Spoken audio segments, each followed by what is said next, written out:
اهلا وسهلا، سيمو كيرحب بكم فيديو جديد وموضوع جديد بطبيعه الحال. هذا الفيديو هذا درته خصوصا نزولا عند رغبه الاصدقاء على قناه كول فاميلي والمتابعين ديالنا اللي كيسولوني بزاف على حده البصر في البوليس او في الجدرميه او العسكر او اي دومين اخر اللي كيطلبوا فيه حده البصر. والناس هنا ما كتفهمش حده البصر. شحال من واحد كيقول لي انا عندي نظر ضعيف، حده البصر ضعيفه. كاين كيقول لي عندي حده البصر زايده. انا غنشرح لكم بالتفصيل وبسهوله اشنو كيفاش كتعبر حده البصر وشنو هي حده البصر اللي مطلوبه واللي مقبوله.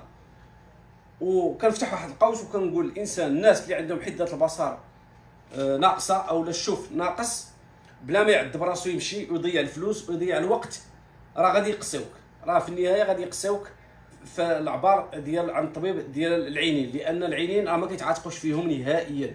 العينين راه ما كيتعاتقوش فيهم لا في العسكر ولا في البوليس ولا في الجدرميه ولا في المخازنيه ولا في اي دومين اللي كيطلبوا الشوف لا فيزيت ديال الشوف، راه ما كيتعاتقوش. لهذا الانسان الا عندك الشوف ناقص بلا ما تحاول تمشي او بلا ما تحاول دير العدسات، لان العدسات انا نوريكم الطريقه باش كيعرفوا بانك راك ديال العدسات.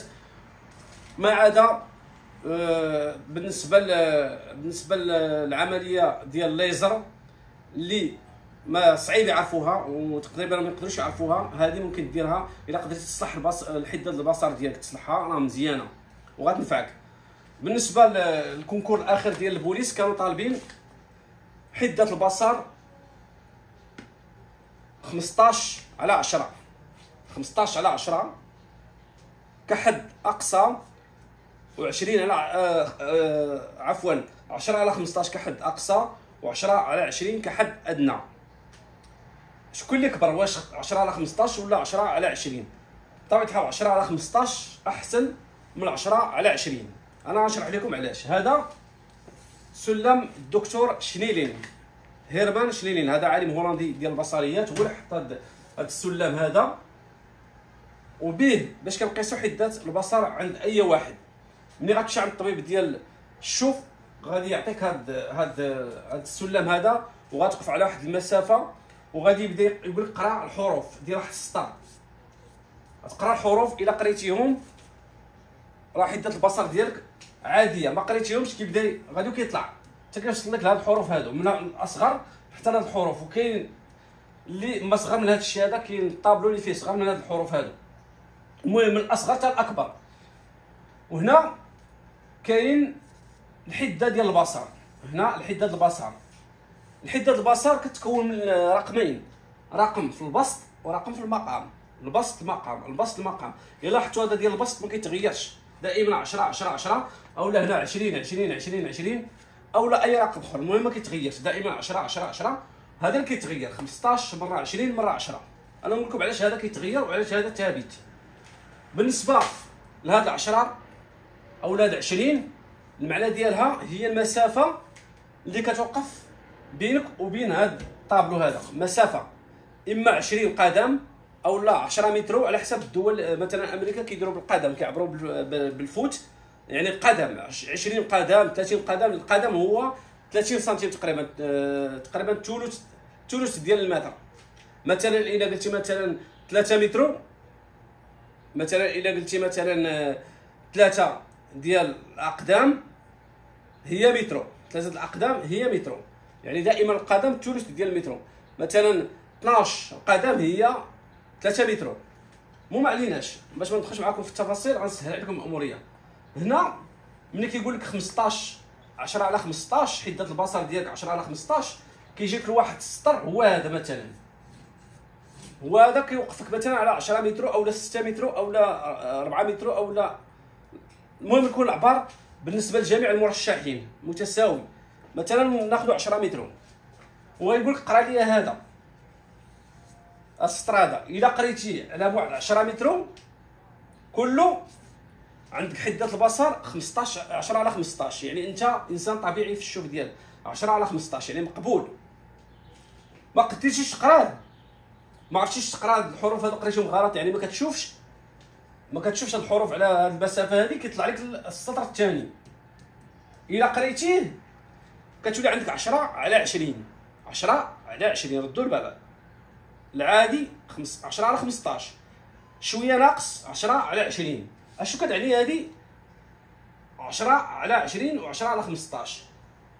هذاك السيد اللي وقف على 10 متر شاف هذا السطر هذا عنده 15 على 10 اولا 15 على 20. نحسبوها نديرو حنا 10 بحال المغرب، 15 على 10 عنده. الانسان اللي في نفس المسافه ما قراش وقرا هذا يعني عنده 20 10 على 20 يعني 10 على 20 يعني بجوج موقفوا على 10 متر، ولكن هذاك اللي النظر ديالو عادي شاف هذا واللي شويه ناقص شاف هذا. يعني هذاك السيد هذا اللي النظر ديالو عادي هذا السطر هذا يمكن ليه ما يشوفوش على 10 متر، يشوفوا على 20 متر، يشوفوا على 20 متر يعني مسافه اكبر من اللي شافوا فيها هذا السيد هذا. يعني هذا عنده قوه حده البصر كبر من هذا 20. بالنسبه كتبقى غادي كل ما كيكبر المقام هذا كل ما الشوف ديالك ناقص حتى كتوصل ل 100 على 20. 100 على 20 الشوف ديالك ضعيف مره، خاصك قيعان ديال الكاس. وإلا ربطت على 100 راه ما عندكش نظاظر صافي. الا طلعتي على 100 راه ما عندكش نظاظر، انت اعمى. هذا هو ببساطه طريقه باش كيعبروا الشوف. وبالنسبه للعين وحده كتوقف وكيعطوك واحد الخشبه كتدرك بها عين وكتشوف غير بعين وحده مثلا اليسريه، وكيعطوك مثلا هذا السطر هذا مثلا كيحسبوا مثلا هذا هو 10 على 10 كيعطوك تشوفوا. الا شفتيه راك 10 على 10، ما شفتيش كيزيد يطلعك السطر الثاني نفس العمليه ديال جوج عينين كيطلعك هذا السطر هذا. الا شفتيه كتولي 15 على 10 يعني الشوف ديالك ناقص شويه. ما شفتيش كيطلع لك حتى الفوقاني كيقول لك كتولي 25 على 10 يعني ان الشوف ديالك زاد نقص وهي غدا. وخاص هنا كيقول لك علاش 10 على 10 بالنسبه للعينين بجوج، يعني العينين بجوج خصهم يكونوا عندهم نفس العبار، ما خصش تكون حول او لا عندك واحد العين ناقصه وواحد العين زايده، اما يكونوا ناقصين بجوج شي شويه او لا يكونوا قد في العبار. يعني انك كيكون كل الفيلم كله على سطر واحد. هذاك السطر هو المرجع، هو الانسان العادي، هو الانسان اللي كيشوف عادي. كل ما طلعتي الحروف كبار كل ما الشوف ديالك ناقص، وكل ما المعدل ديال المقام كيطلع كيولي كبير، كيولي كبير. لانك علاش؟ لانك انت ما كتشوفش الحروف الصغار كتشوف الحروف الكبار. هذا هو بسهوله طريقه باش كيعبروا حده البصر. ونصيحه الانسان قبل ما يمشي يدوز لا فيزيت يعبر العينين ديالو عند الطبيب ديال العينين ويشوف راه ما غاديش تطلب منه بزاف، او يمشي عند السبيطار الحومه يشوف شي طبيب ديال العين ويعبر حده البصر ديالو.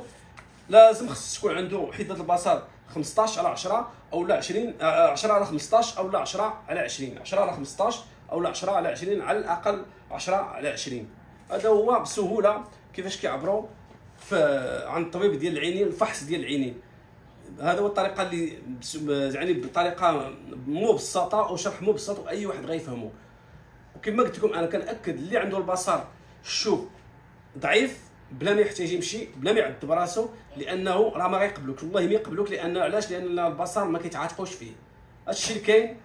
ونتمنى هاد الحلقه تروحكم وبارطاجيوها مع اصحابكم، والى اللقاء في الحلقه القادمه ان شاء الله. وتحياتي للجميع.